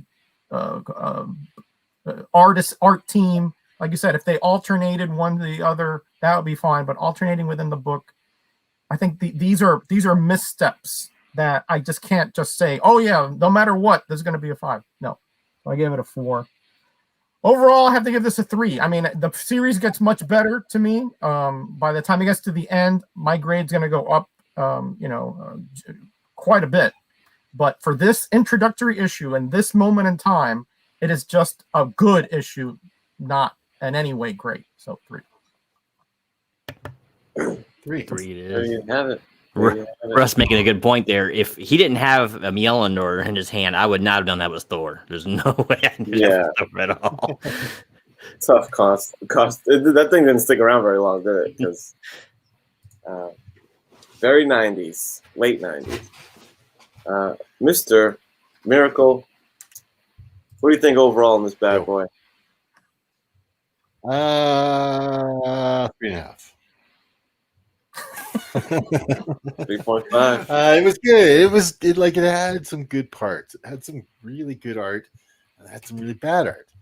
It had like a paper thin plot, but then there was some really cool scenes, like the Batman Bullseye and the Ben Reilly and Joker and stuff like that. I thought those scenes were cool. So I gave it a 3.5, right? I gave it a 3.5. I think mostly the concept really pushed it up for me. Would I recommend this to somebody? I think that you should read this book. Oh, yeah. Might peeve you a little bit. I mean, the Batman Bullseye fight was just as long as Peter Parker getting introduced around the Daily Planet office. I would have rather had them cut that scene out and give me another page or two of, Batman versus Bullseye. But overall, I gave it a 3.5. I'd recommend it for people. Very nice. I keep talking. Let's talk. I like it. Here's let me share this. Big D. I had mentioned before that he said he was looking at the original art page. Oh yeah. For the Bullseye Batman Clash. Whoa. Pretty cool. Pretty cool indeed. All right. Well, there you have it. We've stem to stern, Grader'S notarized DC versus Marvel #1. We're official notaries, by the way. Grader'S notaries, that is. Nice. So that job is done. We are always, if nothing else, we always have momentum here on the Grader'S Notes team, and we're always looking ahead to what's next. We just took care of DC versus Marvel #1. This was my pick I brought to the table, but we're looking ahead to the next edition, which is going to be hosted by the mighty Metarog. He had a poll, a poll of choice, multiple choice. How did that? I don't know the results of how the poll came out, so well, I'll let you know. We're going to find out together. Why don't we kick over to that next edition's book? All right. So, again, we here at Grader'S Notes, we think you guys know a lot more than what we do. So we want you to help us to pick the book. So I put 4 different comics on my community poll. And these were them. So that's, just in case you're unfamiliar. Super Cops from, I believe it's 1974, Red Circle one shot. Okay. Really funky 70s groovy stuff, right? Look like Charles Bronson on the cover. Yeah, that believe me, there's a lot of tropes in there. Marvel Premiere 31, Gary B, the casual comic guy, actually reviewed this on his channel, and I thought it would, because it's a one comic, kind of pretty coherent story. I thought this one might be a good choice, but neither of those two made the cut, I'm afraid. Those two came in 3rd and 4th place. So these are the ones that did make the first and 2nd place. In 2nd place, we got Legion of Superheroes #5 by Keith Giffen and Paul Levitz. And I'm not going to tell you what happens here, but you can tell it's nothing good. Let's put it that way. And again, that's so you can choose this one here in the chat. By the way, these are the 2 finalists. The chat will choose this one or Archie Meets the Punisher from 1994. I just received this in a prize package that was prize tagged by none other than Russ. So thank you, buddy, for that. So guess what, guys? I have not read this comic ever. So I'm going to hold off if they choose this one and read it for Grader'S Notes the first time through and give it my, no preconceived notions at all, because I've never read this comic. I don't know if you guys have, but this is so out of these 2 guys in the chat, pick which ones you want to see in 2 weeks on my channel. Archie or Legion? Archie or Legion? Archie or Legion? And it's Archie Meets the Punisher, not versus the Punisher. Right, it's me. I think I put versus at first, but it's meets, yes. Yeah, well, Riverdale's been having problems with Crystal lately, so Frank's coming in to clean things up a little bit. And yeah, imagine if you had him as a chaperone. Huh? I know, right? Look at Veronica making eyes over at him too. Yeah. What's Archie saying on the cover? Let's see. What is he saying? He's saying, "I knew there'd be a chaperone, but this is ridiculous." Yeah. Yeah, better be careful. You put that hand, Archie, or you might be shot off. Yeah, Punisher had a daughter, so yeah. And look at his eyes. He's like looking that way. Who's that? Is that Jughead over there doing something? He's spiking the punch probably, so he's getting ready to freaking pop a cap out. Oh yeah. Jughead had a minus P's and Q's. And this is a giant comic. This is 48 pages, not 32. And look what it says down there. The team up you thought would never happen, and that is true. Archie and the Punisher. Wish you were right. And then here's the Legion with this really nice Giffen cover. Princess Projectra there with the shield and the sword above with her planet's flag, and just all kinds of mayhem. Legionnaires just strewn throughout. What's with all the covers of death and destruction on Legion of Superheroes? There's always someone like either dead or dying on the covers. There was a lot of there was a lot of that in Legion, especially in the 80s. So D-Rug says X-Men Alpha. No, that was not one of the choices. Yeah, he loves him some Alpha. Archie or Kenny can put that one up next time, but Archie or Miracle. I think we're based on what I'm saying, we're at the last call hour, so I know we're a little slimmer here. Yeah. But I think based on the majority voice, I think we're gonna check out some Archie meets the Punisher, So and I'm not mad at that. I think that's kind of all the choices you showed. I was like, Super Cop looks cool, and Archie and Punisher. I was thinking of John Claude Van Damme when you say that. So Super Cops. All Is right. that Time Cop? I don't think this is an expensive book. I think probably can get it for under $10. I wouldn't think this would be expensive. it's a number 1 too. Look at that. Yeah, well, I think it was. I think there was a Punisher meets Archie. I don't know if it's. I'm assuming that's a different comic.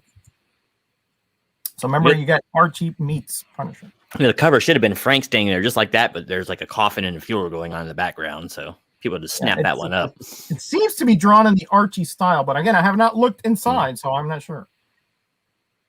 Okay. Yeah, all right. Had a unique style. Okay. 2 weeks from today, Metarux channel, go get your copy. If not, go online and read it. All right, cool. Looks like that's the cover to another one. I don't know if that's a variant cover to that one, but it's almost like a homage to the Spider-Man first appearance. Yeah, I'm not sure if that's another different comic because that's a different title. So this one is Archie meets Punisher. That one's Punisher meets Archie. Oh yeah, that's right. That's a good point. Yeah, but there's plenty of copies available. You can even get, if you want to pull a move like Genome did when he got the graded book last time, you can get yourself a 9.8 if you want. Retail MSRP. Sent that in. MSRP 185. How many of those are running around out there? Is there a number of 9.8? Yeah. Only one on Who's watching it sent that in. Magic Lasso wanted me to say like Edith Bunker. Archie, dinner's on the table. I think it was Meathead's fault. Yeah. Shut up, dingbat. Oh, Archie, here's your chair. I got the little cushion on there and everything. I'll take TV shows that would not be made in 2021 for $300, Alex. Yes. Well, I can't say that anymore. He's gone. But whoever is there. Let's keep rolling. I'm hungry. Yeah. Boom. All right. So the as far as what you can look forward to on this channel in the near future, probably the most reliable thing that I put out is when I hit them flea markets. Over the weekends, I'll be primed to fire this baby. I'll keep you guys posted with my hunting expeditions on the hauls there. So keep an eye out for that. And so stay tuned for that. Gino, what's cooking? I know Friday night is, you and Over Easy. Is that cooking tomorrow night? Yep. We will be doing a Friday night hangouts again. I had to skip last week. Stuff was going on, but we'll be back in the saddle again. So don't forget to Miss J and I actually invited a special guest star. I don't know if he's accepted or not. I don't see anything yet, but we'll see. So that's about really it's all that's going on. Those some live streams coming up in the future, and that's it. I'm all editing now. So yeah. All right, Mr. Miracle. I noticed that there is a premiere set for tomorrow for a brand new video. Is that true? Did I hear right? More. That's right. Always putting out my undervalued tomorrow. Be another 5 books for us to spec on. I think I got a really good show this time. Definitely some interesting specs that are going to show up tomorrow. So please check that out. If anybody that's still watching this hasn't subscribed to my channel, I try and make it worth your time. Yeah. So let's take a look at who I managed to get today. Yes. Yeah. And we went with Lobo. Oh, yeah. Look at that bastard. You're the first person to draw him since 1996. Maybe. Oh, man. I think Lobo's time will come soon. I think, they've been talking about putting Lobo on HBO Max, so I don't know. Yeah, well, his daughter's a cool. We talked about that before, and I like Lobo. Yeah, he was a cool character. Yeah, and I tell you, his daughter is a cool crush. She's on the Teen Titans. I thought she was on Demolition. Never mind. Pretty cool character. There's a current miniseries right now, Crush and Lobo, and they like teaming up and stuff. Wasn't that American Gladiators? Wasn't there a Crush on there? I don't know. I know Gemini and Laser. Gemini and Laser. Yep. Yeah. Lobo was weird. Missed that show, man. Lobo was just one of those ones that he went too crazy with, man. It's like he basically became invincible, immortal, stupid. I mean, they did the whole Wolverine thing with him. And yep. Now Wolverine can be recreated from like a single cell or something. Yep, exactly. And that happened to Lobo. So yeah. Mr. Meteron, as far as upcoming content, aside from this very show 2 weeks from now, Archie versus Punisher or meets Punisher, what can we expect in the meantime? I'll probably have some kind of special video next Thursday. I haven't really thought about it yet. I did do a top 50 community member comic books that you tagged me for last Thursday, and and and I'm going to be on. I think it's not this next Sunday, but the one after with Mag Musings. We're going to go over the champions and their series and their crossovers, do a little retrospective. But I think it'll be after the next Grader'S Note, so I'll talk about that next. Actually, it'll be before. It'll be before the next Grader'S Notes. That's true. Before. Look at that. This got past my radar. Top 50 received from community members. Interesting. Mm-hmm. I told you it was going to be different. You did. Oh, that's exciting. Yeah, that slipped through my cracks. I'm definitely going to be checking that out. Fantastic. Always good stuff on the Metarog channel. I try. And always good stuff from this chat, man. Mag, Jackson, I Love Disney, Russ, Lasso, Hanging Tough, all night. We always appreciate you guys' input and always joining us. D-Runk joined us. The whole gang, man. And we did it. Another one for the books. Another one in there. We have been the Grader'S Notes crew. And this has been Grader'S Notes. Till next time, have a good night, everybody. Sayonara, folks. Be blessed and be back, guys.